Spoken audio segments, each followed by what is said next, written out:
데살로니가전서 5장 1절부터 11절까지 말씀으로 예수님은 언제 오시는가. 여러분, 그 중국의 지하 교회와 관제 교회, 삼자 교회라는 교회가 두 종류의 교회가 있습니다. 근데 이 중국의 지하 교회와 관제 교회, 삼자 교회의 차이는, 지하 교회는 저는 옛날에 땅 밑에 있는 교회를 지하 교회라고 그런 줄 알았더니 그게 아니고 중국 정부로부터 허가를 받지 않은 교회를 지하 교회라고 합니다. 그래서 몰래 집에서 예배를 드리는데 거기서 이렇게 예배를 드리다 걸리면 아주 골치 아파요.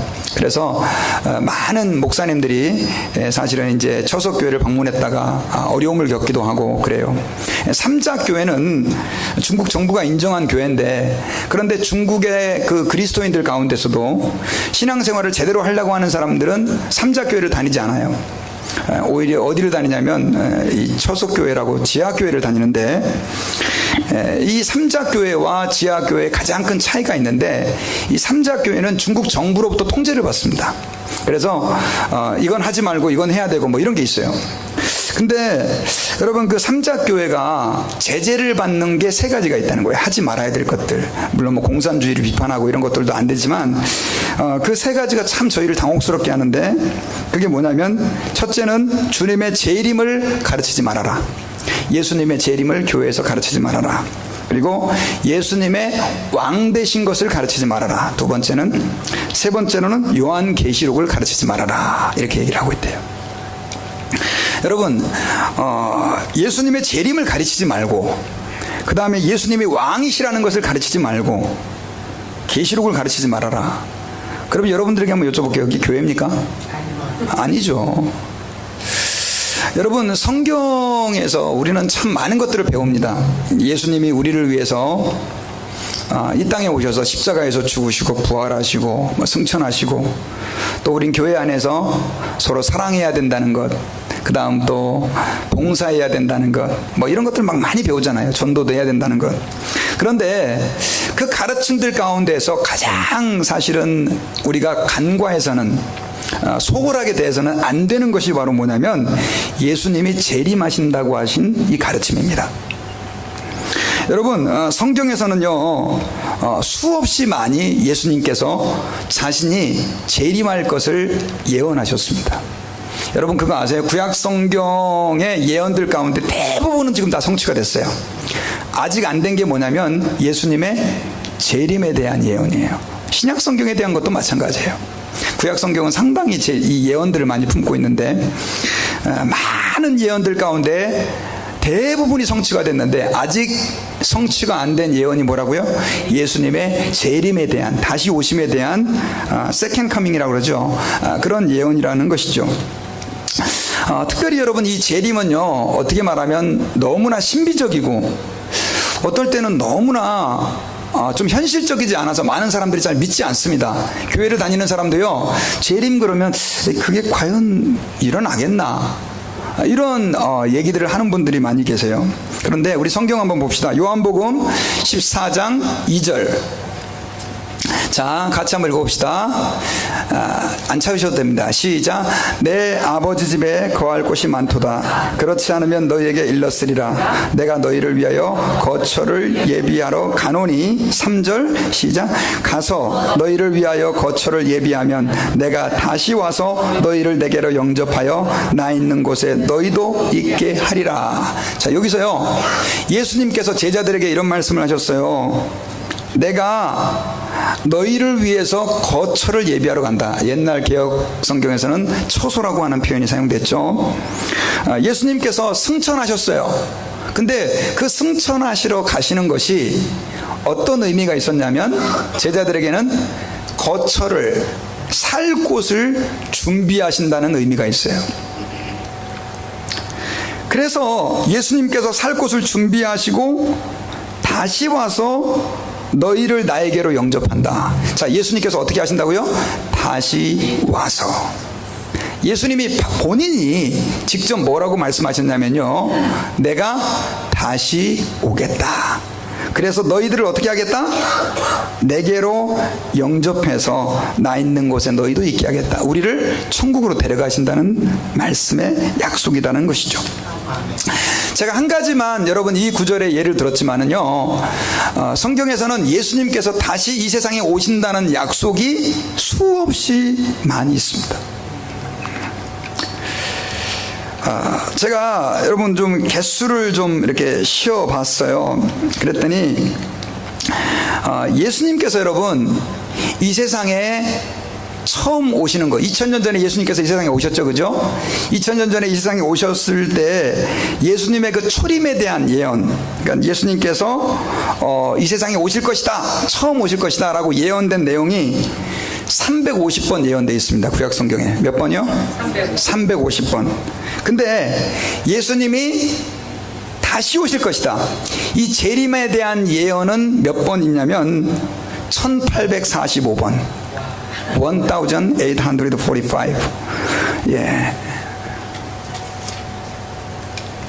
여러분, 예수님이 처음 이 세상에 오실 때예요, 많은 사람들이 그걸 안 믿었습니다.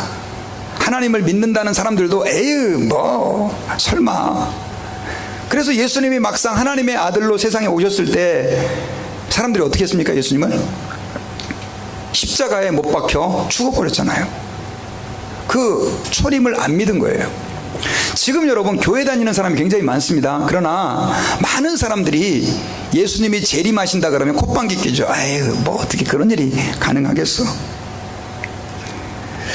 여러분, 그러나 구약 성경에 1845번 예수님의 재림이 언급되어 있습니다.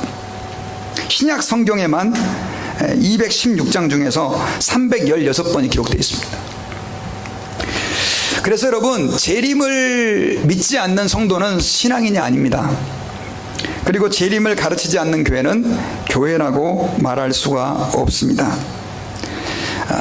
그래서 우리 그리스도인들도요, 어떤 신앙을 가져야 되냐면 재림 신앙을 가져야 돼요. 재림. 예수님께서 다시 오신다라고 하는 이러한 재림 신앙을 가져야 됩니다.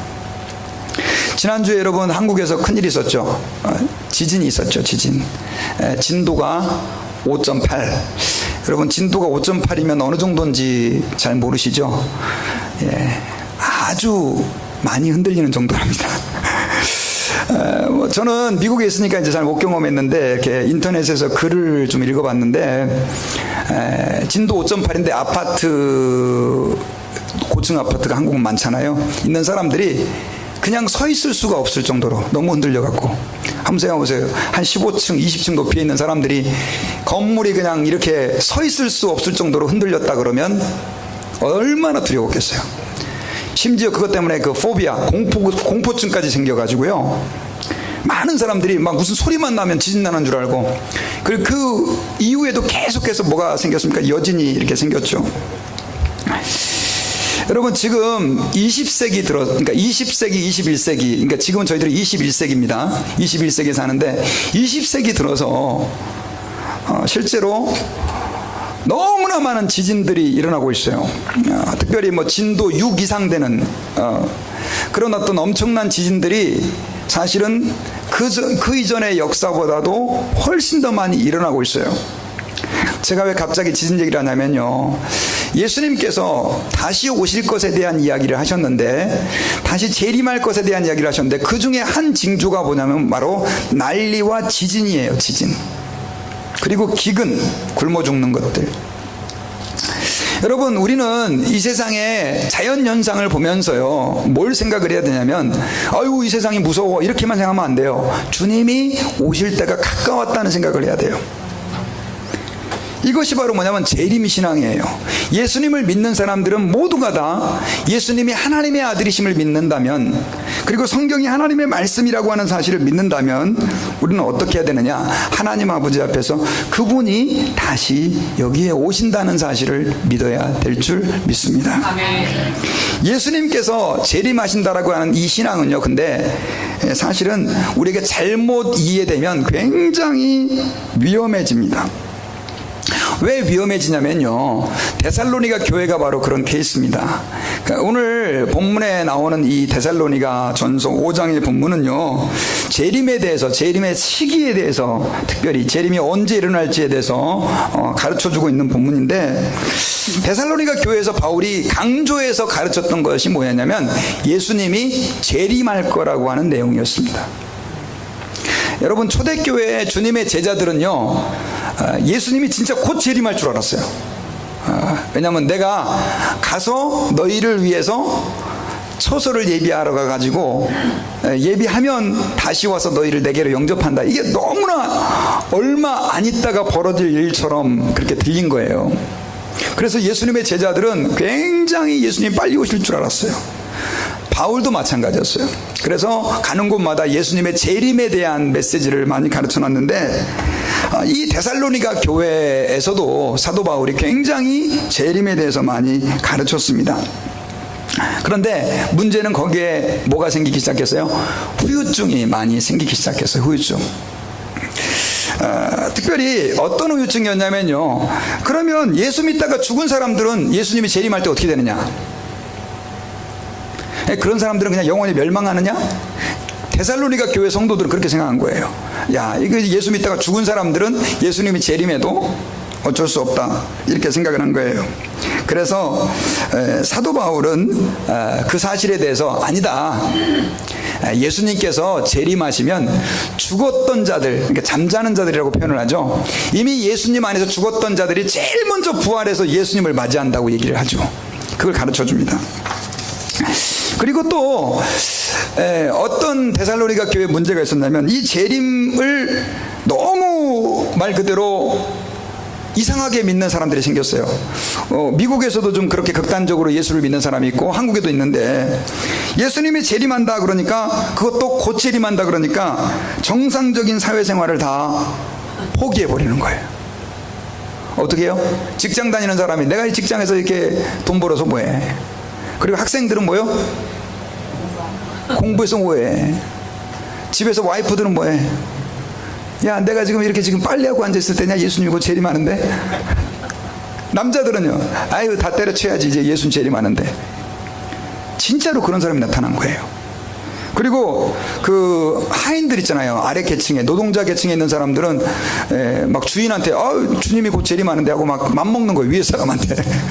그런 일들이 막 일어난 거예요. 그래서 바울이 이런 얘기를 하죠. 일하기 싫거든 먹지도 말아라. 한번 따라해봅시다. 일하기 싫거든 먹지도 말아라. 여러분, 내일 지구가 멸망해도 한 그루의 사과나무를 심는다는 게 참, 이게 성경적인 얘기입니다. 그걸 가르쳐주고 있었어요. 예수님의 재림을 그렇게 오해하면 안 돼요. 여러분, 실제로요, 제가 동영상을 오늘 좀 보여주고 싶었는데, 우리 한국의 1992년 우리 아이들은 태어나지도 않을 때죠. 제가 그때 가장 예수를 뜨겁게 믿을 때입니다. 1992년 10월 28일 날. 무슨 날인지 아시죠, 여러분? 혹시 그때 한국에서 예수 믿고 교회 다니셨던 분 계세요? 별로 없네요. 아유, 그때 난리가 아니었습니다. 제가 어제 우연히 검색을 하다가 동영상을 봤는데, 엄기영 앵커라고 아시죠? MBC 아나운서인데, 이 사람이 다미선교회 교회를 취재하러 갔어요. 10월 28일 날 밤 12시에 재림한다고. 그래가지고 이 사람들이 밤 7시부터 모여가지고 막 예배하면서 하얀 옷 다 입고 예수님의 재림을 준비하는 걸 취재하는 거예요. 근데 이미 이장님 목사라고 다미생교회 그 목사는 사기죄로 고소당해갖고 구치소에 가 있고, 다른 사람이 와가지고 이제 재림을 인도하는 거예요. 재림을 준비하는 거예요. 흰 옷 입고 와가지고 자기 재산 다 팽개치고 학생들 학교 다 때려치고, 또 우리 교회는 재림을 가르치지 않는다 그래가지고 교인들이 다 떠나서 그 이상한 교회 모여가지고, 근데 그 이장님 목사가 생명의 말씀사에서 11년 동안 성경을 번역했던 사람이에요. 똑똑한 사람이란 말이에요. 그런데도 여러분, 이렇게 재림을 잘못 배우니까 그런 극단적인 행동을 해가지고 결국은 나중에 재림했나요, 안 했나요? 재림했으면 제가 여기 계시면 안 되죠. 올라갔었어야 되죠. 그래가지고 아주 세계적인 창피거리가 된 적이 있습니다. 또 이런 사람들이 데살로니가 교회에 있었던 거예요. 또 한 사람은 어떤 사람이냐면 재림을 너무 두려워하는 사람들이 생긴 거예요. 아, 예수님 재림하면 어떡하지? 여러분도 좀 두려운 마음이 생기세요? 야, 이러다 이 주님이 재림했는데 나 구원 못 받으면 어떡해? 저는 고등학교 2학년 때 하마터면 이단에 빠질 뻔했습니다. 왜냐하면 구원파에 있는 친구가 저한테 너 오늘 예수님이 재림하면 천국 갈 자신 있냐고 물어보는데 없었거든요. 그때만 해도. 그래가지고 야 없다 그랬더니 그 친구 야 너 우리 교회 가야 된다. 그래 그 교회를 쫓아갔었어요. 그랬더니 그 교회가 이제 지금 유명한 무슨 교회? 구원파 교회. 하마터면 제가 그 교회에 빠질 뻔했어요. 야, 그랬으면 제가 유병원이의 또 제자가 됐을 수도 있어요. 아닌 게 얼마나 감사한지. 두려워하는 사람들 있죠. 근데 저도 그때 재림에 대해서 구원에 대해서 완벽한 이렇게 확실한 지식이 없었기 때문에 정말로 흔들렸었어요. 근데 데살로니가 교회에도 이런 사람이 있었던 거예요. 재림 때문에 두려워가지고 떠는 그런 사람들. 그래서 바울은 거짓 선지자들의 유혹에 넘어가서 동심하거나 두려워하지 말아라 그러면서 두려워 떨지 말 것을 데살로니가 전서에서 말씀을 했어요. 자, 그러면서 오늘은 사실은 이 재림에 대한 우리의 자세에 대해서 몇 가지 바울이 이제 정리하면서 말씀해주고 있는 본문이 오늘 데살로니가전서 5장의 내용이에요. 참 많은 것들을 이야기하고 있지만 오늘 저희들이 이 세 가지를 좀 기억하면서 하나님 아버지 앞에서 우리가 가져야 될 재림 신앙, 주님이 재림하실 때 어떤 자세로 주님 앞에 있어야 되는지를 다시 한번 돌아보는 복된 시간이 될 수 있기를 원해요. 첫째, 재림에 대해서 우리가 기억해야 될 중요한 확신은 뭐냐면요, 재림의 때와 시기에 대해서 정확하게 인식하고 있어야 돼요. 아멘. 재림의 때와 시기에 대해서 우리가 정확하게 인식해야 된다. 자, 우리 데살로니가전서 5장 1절부터 3절까지를 한번 보십시다. 자, 1절 같이 시작. 형제들아, 때와 시기에 관하여는 너희에게 쓸 것이 없음은 2절 주의 날이 밤에 도둑같이 이를 줄을 너희 자신이 자세히 알기 때문이라. 그들이 평안하다 안전하다 할 그때 임신한 여자에게 해산의 고통이 이름과 같이 멸망이 갑자기 그들에게 이르리니 결코 피하지 못하리라. 자, 재림의 시기를 오늘 사도 바울이 정리해서 우리에게 말씀해 주고 있어요. 자, 주님의 재림은 언제 이루어지느냐? 데살로니가전서 5장 2절에서는요 주의 날이 뭐와 같이 이루어질 줄을 밤에 도둑같이 이루어진다는 거예요. 여러분, 예수님의 재림이 밤에 뭐같이 임하세요? 도둑같이 임한다. 쉽게 말하면 이것은 예수님의 재림의 때를 우리가 알 수 있다는 얘기예요, 없다는 얘기예요? 없다는 얘기예요. 그랬기 때문에 3절에 보니까요 많은 사람들이 평안하다, 지금은 평안해, 이렇게 살기 좋은데 안전하다 할 그때 임신한 여자에게 해산의 고통이 이름과 같이. 임신한 여자에게 저도 애를 3명을 이렇게 낳아봤잖아요. 근데 멀쩡하다 갑자기 그리고 이제 병원 가잖아요. 물론 이제 10달이라고 하는 그 기간 있고 요즘에는 또 출산 예정일까지 의사들이 계산을 다 해요. 그런데도 그 예정의 일에 정확하게 태어나지 않죠. 마찬가지로 여러분, 예수님의 재림은요 물론 어렴풋이 우리가 주님이 오실 때 가까웠다는 것은 느낄 수 있어요. 그러나 언제 주님이 우리에게 재림할지는 우리가 알 수 있어요, 없어요? 없어요. 마치 임신한 여자에게 해산의 고통의 이름과 같이 불시에 주님의 재림이에요. 여러분, 도둑들이 밤에 들어오는데요, 장로님 오늘 장로님 집을 털겠습니다. 황 권사님 내일은 황 권사님 집을 털겠습니다. 그렇게 예고하고 하는 도둑이 있나요? 없잖아요. 어저께까지 아무런 문제가 없었는데 갑자기 가보니까 막 문이 열려 있고 막 집안이 막 털려 있고, 대부분 사람들이 그렇게 도둑 맞잖아요. 여러분, 예수님의 재림은요 그렇게 갑자기 임해요. 그러니까 우리가 어떠한 마음으로 예수님의 재림을 대비하고 있어야 됩니까? 항상 깨어있고 언제 주님이 다시 오실지 모르는 마음으로 그렇게 살아야 돼요. 여러분, 제가 좋아하는 찬양 중에서 옛날에 그 주기철 목사님이 많이 좋아했던 찬양이에요. 낮에나 밤에나 눈물 머금고 내 주님 오시기만 고대합니다. 이런 찬양이 있어요. 근데 거기에 보면 3절인가의 가사에 보면 서쪽 하늘에 이상한 구름만 떠도 내 주님 오실까에 내가 나가봐서 맞이한다는 그런 내용이 있어요. 구름만 좀 이상한 구름이 떠도 혹시 예수님이 재림하는 거 아닌가? 여러분, 하나님 아버지 앞에서요, 우리 예수님의 재림은 그렇게 갑작스럽게 이루어질 것이고, 그렇다고 한다면 우리의 삶은 어떠해야 되느냐? 하나님 아버지 앞에서 어떻게 해요? 늘 항상 아침, 점심, 저녁 하나님 앞에서 우리의 삶들을 돌아보면서 내가 주님 맞을 준비가 되어 있는지를 확인해보는 그런 삶들을 살아야 한다라고 하는 것입니다. 여러분, 특별히 그래서요, 저희들은 하나님 아버지 앞에서 이 언제 주님이 다시 오실지 모른다라고 하는 이 생각을 우리의 마음속에 잊어버리지 않는 것이 굉장히 신앙생활할 때 중요합니다. 그런데 이단 사이비들은 안 그래요. 이단 사이비들은요, 날짜를 예언해요. 날짜를. 여러분, 지금 미국에서는 뭐 자기들은 정통이라고 하는 안식일 예수 재림교가 있습니다. 그죠?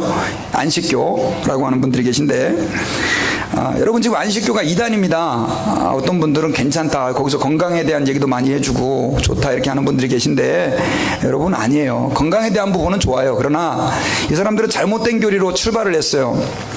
특별히 그 안식교의 시작자가 윌리엄 밀러라고 하는 여자입니다. 근데 이 사람이 1843년 3월부터 44년 3월 사이에 예수님이 재림한다라고 가르쳤어요.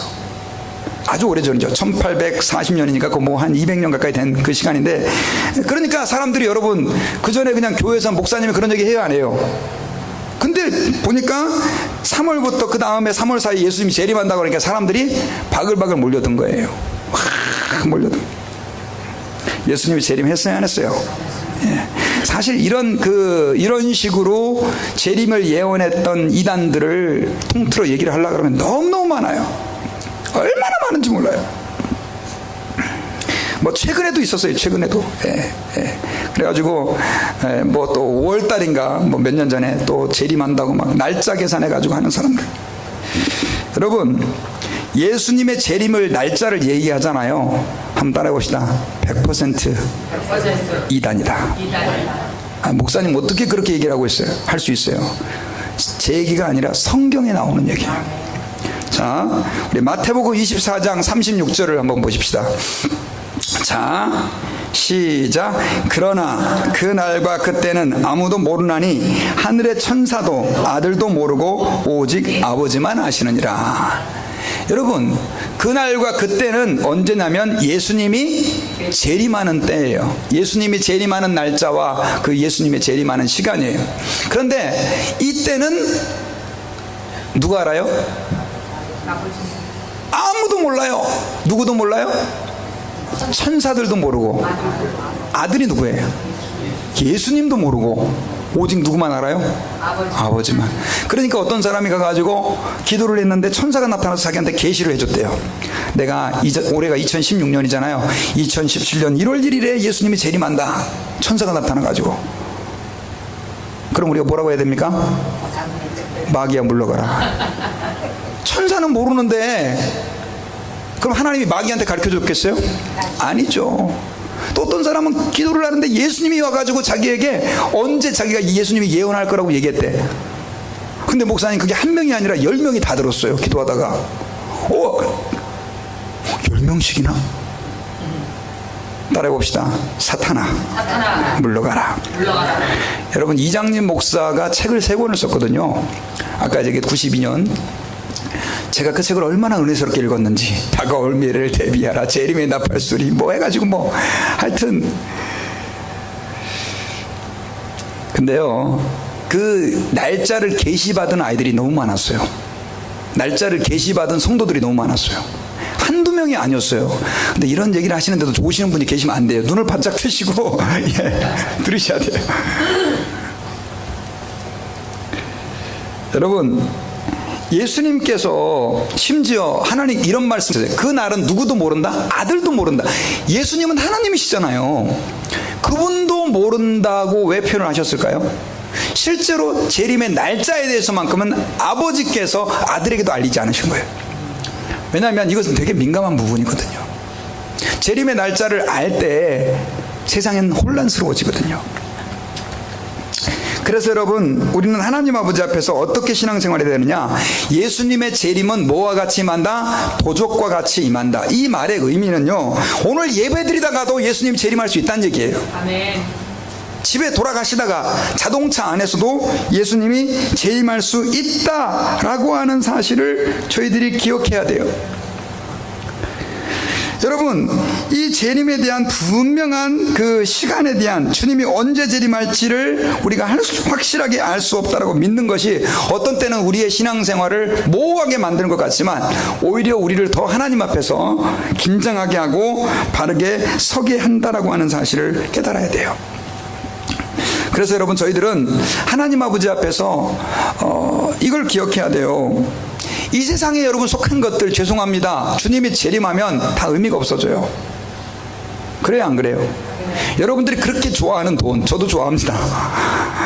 예수님의 재림하면요, 하나도 못 갖고 가요. 하나님, 저는 저기 지금 은행에 10만 불 있는데 그거만 갖고 천국 갈게요. 이거 안 돼요, 여러분. 예, 아무 소용이 없어요. 그렇다 그래서 여러분, 돈을 다 이렇게 버리라, 그런 의미는 아니에요. 돈은 필요한 만큼만 있으면 되고 하나님 일할 만큼만 있으면 되는 거예요. 그러나 얼마나 많은 사람이 돈 때문에 하나님을 못 믿는 사람이 많은지 몰라요. 누가복음 12장 13절에서는 예수님이 한 부자의 비유를 얘기를 하죠. 이 사람이 밭에 소출이 많아가지고 엄청 농사를 지어서 많은 곡식을 거둬들이는데 나중에 보니까 하도 많이 쌓아놔가지고 곡간에 쌓을 곳이 없는 거예요. 그러니까 어떻게 합니까? 곡간을 헐고 더 큰 곡간을 짓는 거예요. 예수님께서 그 얘기를 하시죠. 그래서 많이 이제 쌓아놨어요. 그러고 나서 마음이 너무너무 평안하다 그랬는데 주님이 그날 밤 그 생명을 거둬가면 무슨 소용이 있겠냐.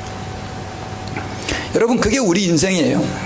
하나님 아버지 앞에서 재림이라고 하는 것은 그런 거예요. 우리는 이 땅의 삶이 전부라고 믿는 사람들이 아니에요. 우리는 하나님의 나라를, 주님이 다시 오실 것을 믿고 살아가는 사람이에요. 우리 옆에 있는 분들에게 이렇게 한번 인사했으면 좋겠습니다. 주님이 다시 오십니다. 그래서 우리는 이 땅의 마음을 빼앗기면 안 됩니다. 여러분들의 지금 마음이 어디 있어요? 아니, 목사님, 제가 제 마음이 어딘지 어떻게 알아요? 저는 이렇게 여러분 말씀드리고 싶어요. 여러분들의 마음이 어디가 있는가를 알려고 한다면 여러분들이 제일 많이 생각하는 거, 그게 지금 여러분들의 마음이 가 있는 거예요. 예수님에게 제일 마음이 많이 가 있는 사람은 예수님을 생각하는 거고, 돈에 혹은 가족에 혹은 직장에, 여러분 직장 우리 많이 해야 돼요. 그러나 기억해야 돼요. 하나님 앞에서 그것은 주님이 임시로 주신 일들이에요. 그 다음 두 번째로 저희들이 기억해야 될 것은 뭐냐면요, 우리의 신분을 정확하게 알고 있어야 돼요. 예수님께서 재림하신다고 했을 때, 여러분 재림하면요, 우리 4절 같이 한번, 5절 같이 한번 읽어봅시다. 자, 시작. 형제들아, 너희는 어둠에 있지 아니하매 그날이 도둑같이 너에게 임하지 못하리니. 아니, 목사님,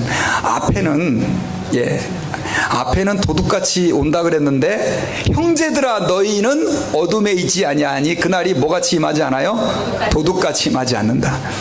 도둑같이 임하는 대상은 사실은 정확하게 말하면 누굽니까? 불신자들과 안 믿는 사람들이에요. 믿는 사람들에게는 뭐라고 얘기를 하고 있습니까? 형제들아 너희는 어둠에 있지 않아요. 여러분들이 어둠에 있지 않다고 한다면은 예수님의 재림이 우리에게 도둑과 같이 임하지 못해요. 여러분, 이걸 갖다가 이장님 목사는 이렇게 풀었어요. 아까 제가 92년 10월 28일. 그래서 우리가 그 날짜를 알 수 있다. 아주 기가 막힌 해석이죠. 그래서 날짜를 알 수 있다. 여러분, 그럴듯한 해석 아닙니까? 그런 의미가 아니죠, 여러분요. 여러분, 도둑이 와가지고 왜 들어옵니까? 우리한테 뭐 도네이션 하려고 도둑이 들어옵니까? 털어가려고 그러죠. 낭패를 당하잖아요. 도둑이 들어오면 갑자기 우리가 낭패를 당하는 거예요. 그러나 예수를 믿는 사람들, 하나님의 사람들은, 주님 앞에 재림신앙을 가진 사람들은 그날이 낭패가 안 된다는 거예요.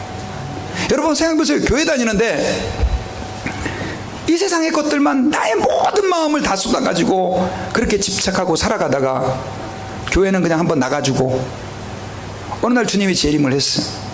주님이 재림을 했어요. 그리고 그때 구원도 못 받고 주님 앞에 영원한 심판의 나락으로 떨어진다고 한다면 얼마나 불쌍한 사람이에요. 얼마나 불쌍해요. 도둑 정도가 아니죠, 여러분요.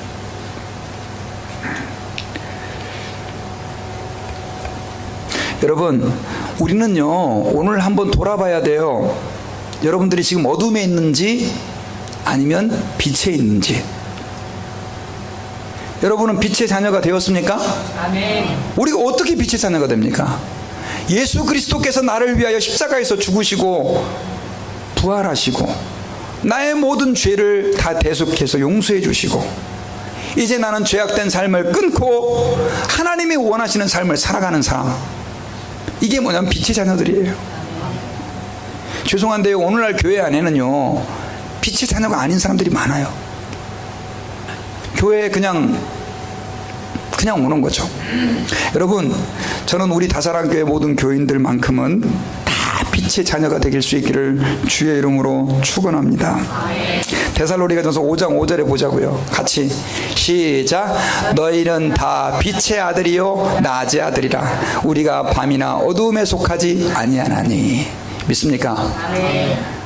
우리 한번 앞에, 뒤에, 옆에 있는 분들에게, 당신은 빛의, 여자분들은 딸입니다. 남자들은 아들입니다. 한번 인사 한번 합시다. 당신은 빛의 아들입니다.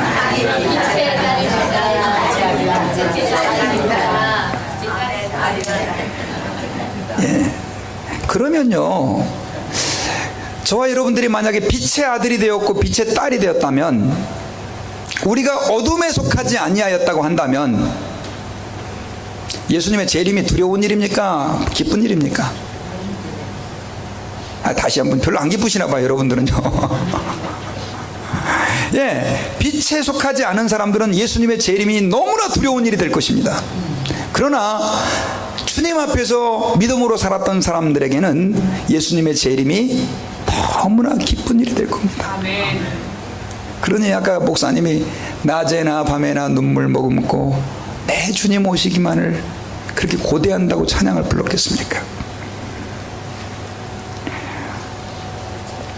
그래서요, 여러분, 우리는 기억해야 돼요. 재림을 두려워 떨 필요가 없어요. 하나님 아버지 앞에서 재림을 기다리면서 살아야 돼요. 근데 문제는요, 이 예수님의 재림을 기다린다고 하면서도, 빛의 자녀라고 하면서도요, 많은 사람들이 빛의 자녀답게 살지 않는 사람이 많은 거예요.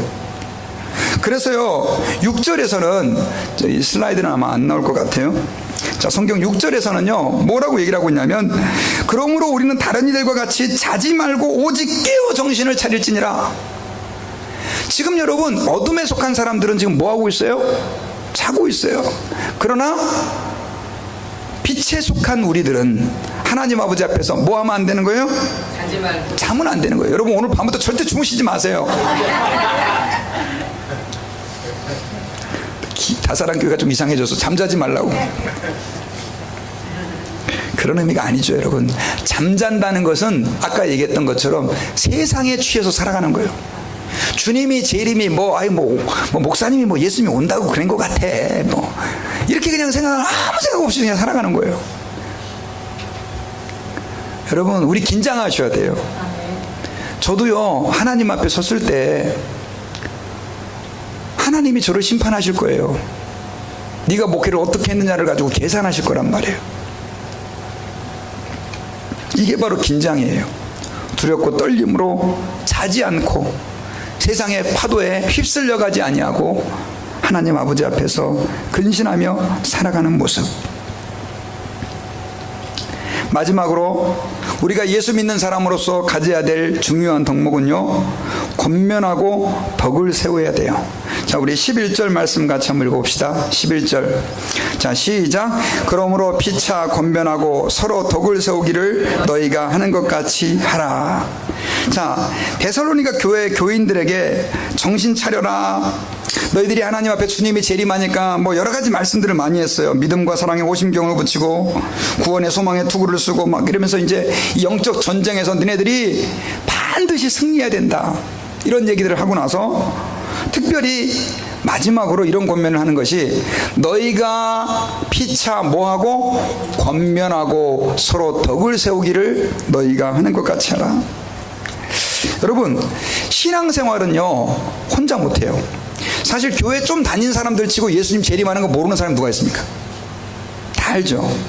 그럼에도 불구하고 많은 사람들이 이렇게 신앙의 낙심에 빠지고 시험에 들고 넘어지고 하는 이유가 뭐냐? 안 되는 거예요, 나 혼자.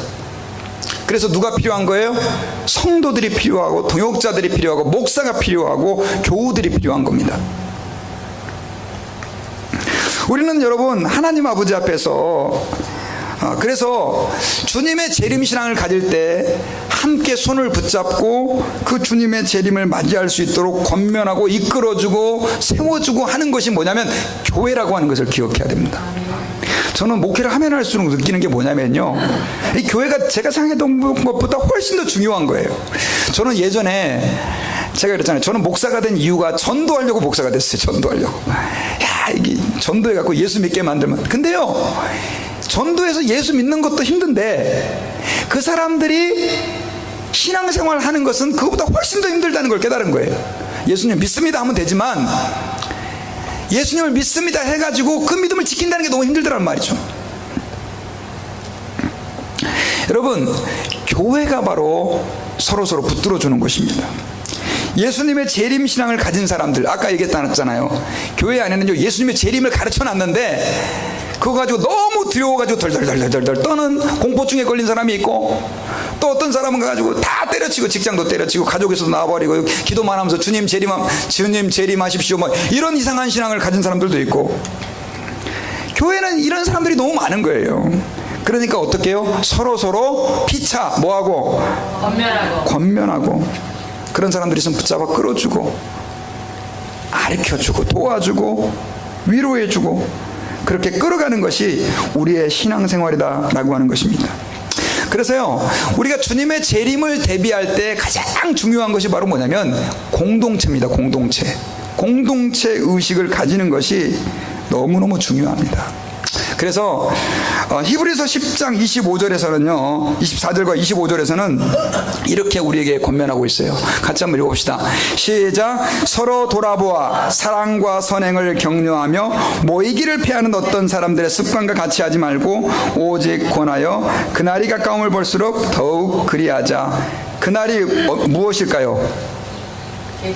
재림의 날이에요. 재림의 날.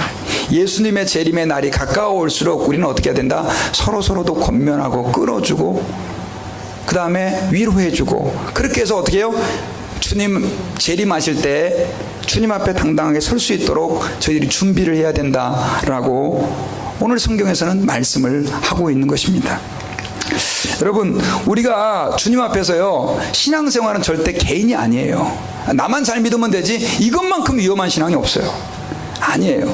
그래서 여러분, 특별히 우리 다사랑교회 모든 교인들은요, 누가 빠진 사람이 있으면 여러분 왜 그 사람이 교회에 빠졌는지 한번 관심도 가져주고 기도도 하고, 그 사람의 믿음 안에 지금 잘 신앙생활하고 있는지 늘 그 사람의 영적인 상태도 좀 돌아보고, 어떤 부담감을 가지고 우리가 신앙생활 해야 된다라고 하는 것을 저희들이 기억해야 합니다.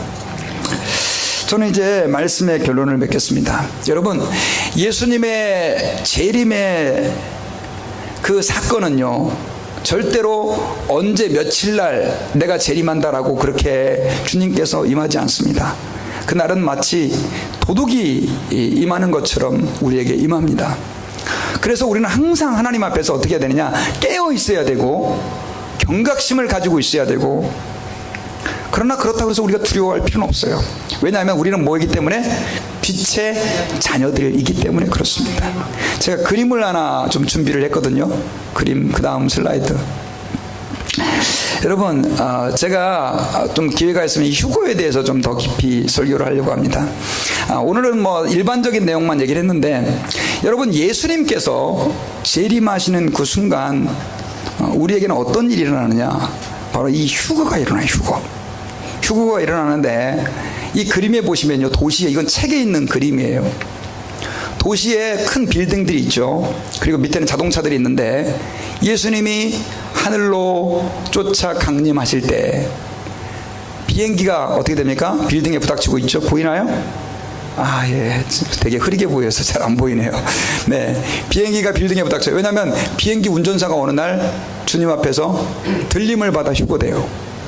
그리고 자동차들이 부닥쳐요. 자동차 운전사들이 주님 앞에 휴거되고, 그래서 저렇게 변화된 몸으로 주님을 맞이하게 되는 이런 영광의 휴거, 이런 주님의 재림이 있을 때 있어질 일들, 여러분, 이것은 동화 속에서 일어나는 이야기들이 아니에요. 다음 그림을 한번 보십시다. 자, 이것은 수천만의 성도들이 변화된 모습으로, 물론 이 모습 그대로라고는 생각하지 않습니다. 그러나 많은 사람들이 주님의 재림 때 아마 이런 현상이 일어나지 않을까라고 하는 믿음을 가지고 있어요. 여러분, 이 세상의 삶, 그것이 절대 다가 아닙니다. 이 땅에서 고통을 받는 사람이라 할지라도 주님의 재림 때 그 사람은 이러한 영광의 몸으로 변화되어서 주님을 맞이하게 될 것이고, 하나님 앞에서 섰을 때 여러분들의 모든 눈물과 고통이 어떻게 해요? 다 주님의 위로로 닦아지게 될 것을 저는 믿습니다. 그래서요, 우리는 하나님 앞에서 주님 다시 오시는 그날까지 이 주님의 재림을 어떻게 해요? 서로 마음에 품고, 연약한 사람이 있으면 끌어주고 땡겨주고 세워주고, 우리 주님 잘 섬깁시다. 주님 다시 오실 때까지 힘들어도 그 길 갑시다 하며 권면하는 우리 다사랑교회 모든 성도들이 되실 수 있기를 주의 이름으로 축원합니다. 같이 기도하겠습니다. 하나님, 감사합니다. 오늘 말씀을 통해서 주님의 재림 때 어떠한 일들이 일어날 것이고, 또 우리가 그 재림을 어떠한 마음으로 준비해야 되는지를 말씀을 통하여 깨달을 수 있게 하심을 감사합니다. 주님, 저희들의 삶 가운데 함께해 주셔서 우리가 잠에 빠져 있지 아니하게 도와주옵소서. 늘 깨어있게 하셔서 주님이 이 땅에 다시 재림하실 때 부끄럼 없는 모습으로 주 앞에 설 수 있도록 은혜를 베풀어 주시기를 간절히 기도합니다. 아멘. 참 이 세상에서 힘들고 어려운 일들 많이 있지만, 그러나 믿음을 저희들이 지킬 수 있도록 도와주시고, 주님 재림하실 때 기쁨으로 그 주님 맞이할 수 있도록 저희들에게 은혜를 부어 주시옵소서. 아멘. 감사드리며 예수님 이름으로 기도드립니다. 아멘. 아멘. 우리 모두 일어나셔서요, 우리 마라나타 찬양을 우리 드릴 텐데, 이 마라나타라고 하는 것의 뜻은 한번 따라해 봅시다. 주 예수여 오시옵소서. 주 예수여 오시옵소서. 초대교회 성도들이요, 이 마라나타를 늘 외쳤어요. 그러면서 서로 인사를 할 때도 마라나타, 주 예수여 오시옵소서, 이 고백을 했다고 해요. 그걸 가지고 만든 찬양입니다. 우리 같이 한번 하나님 앞에서 부르시면서 주님 오시옵소서, 저희들이 주님 그 오심에 합당하게 살아가게 해 주옵소서, 우리 기도하는 마음으로 우리 찬양 부르겠습니다.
춤추며 경배하게 하소서.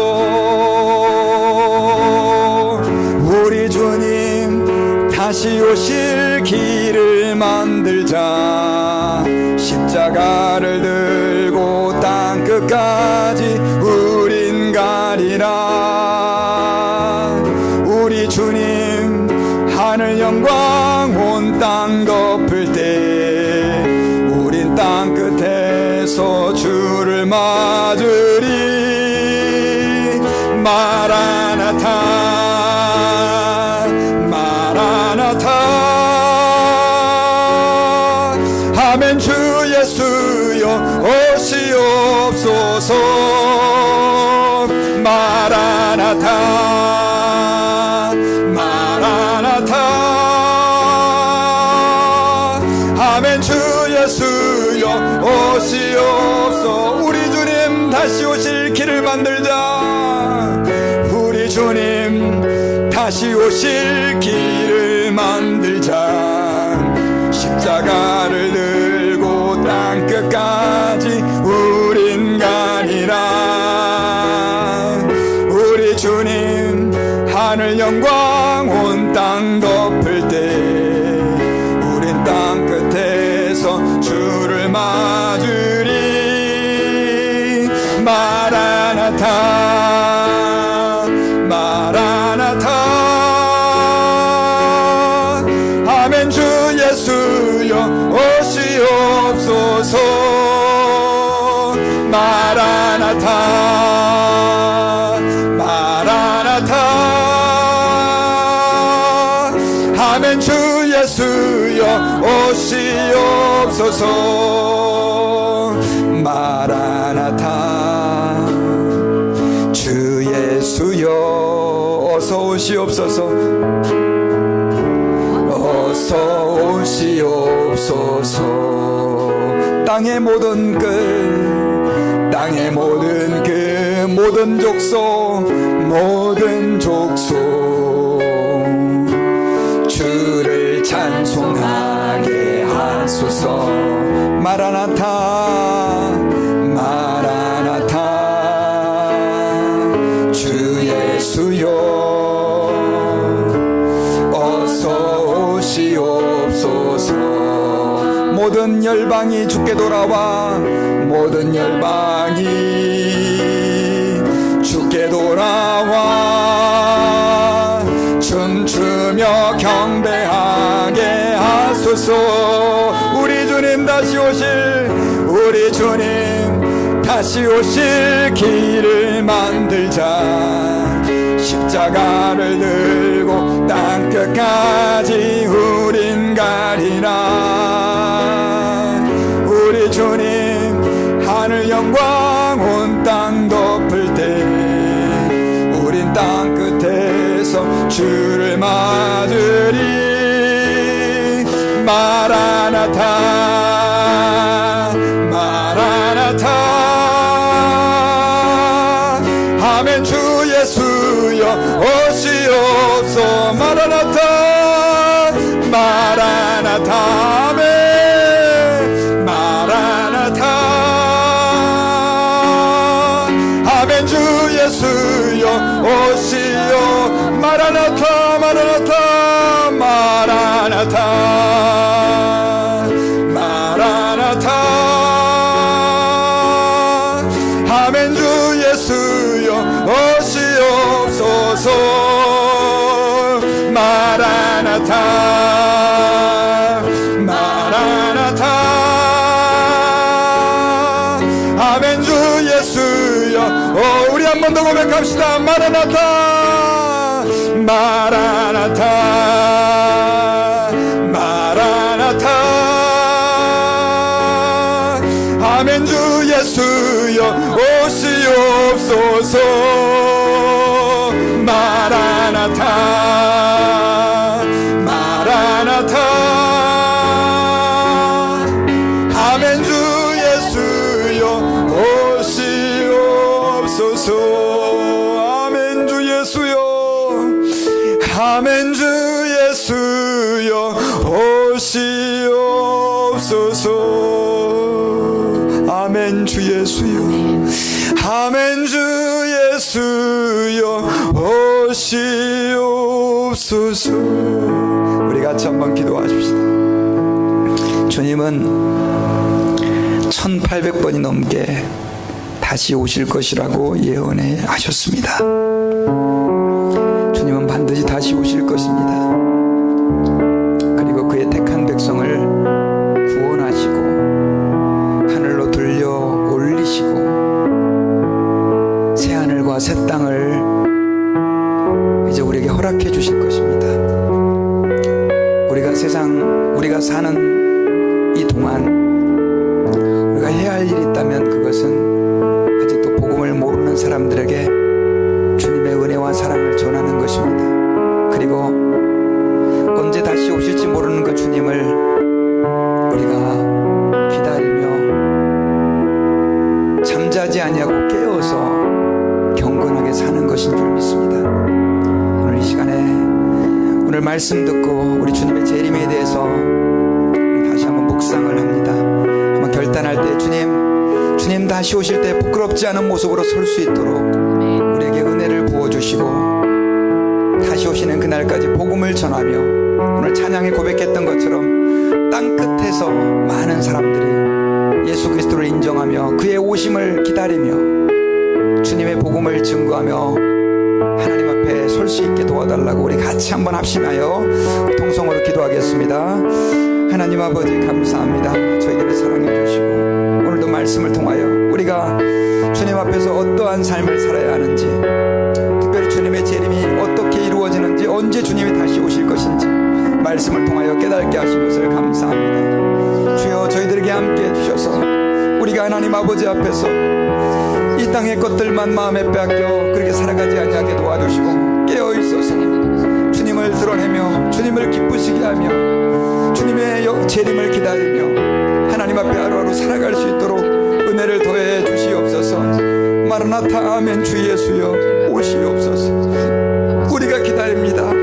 하나님 아버지 앞에서 주님 사모하여 기다리오니 우리가 하나님 앞에서 하나님 땅에 젖어 살지 않게 도와주시고 주님 보시기에 칭찬받을 만한 삶, 하나님 보시기에 기뻐하실 만한 자리에 서서 주님을 드러내며 살아갈 수 있도록 주님 도와주시옵소서.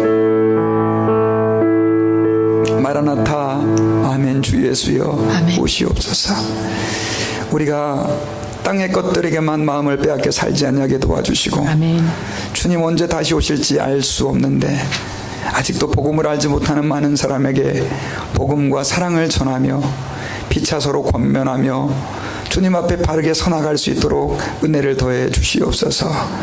감사드리며 지금은 우리를 위하여 십자가에서 죽으시고 부활하신 예수 그리스도의 다시 오실 예수 그리스도의 무한하신 은혜와 하나님 아버지의 크신 사랑과 성령님의 감동 감화 역사하심이 오늘 주님의 재림을 기다리며 하나님 앞에서 자지 아니하고 깨어 주의 뜻을 이루어 나가며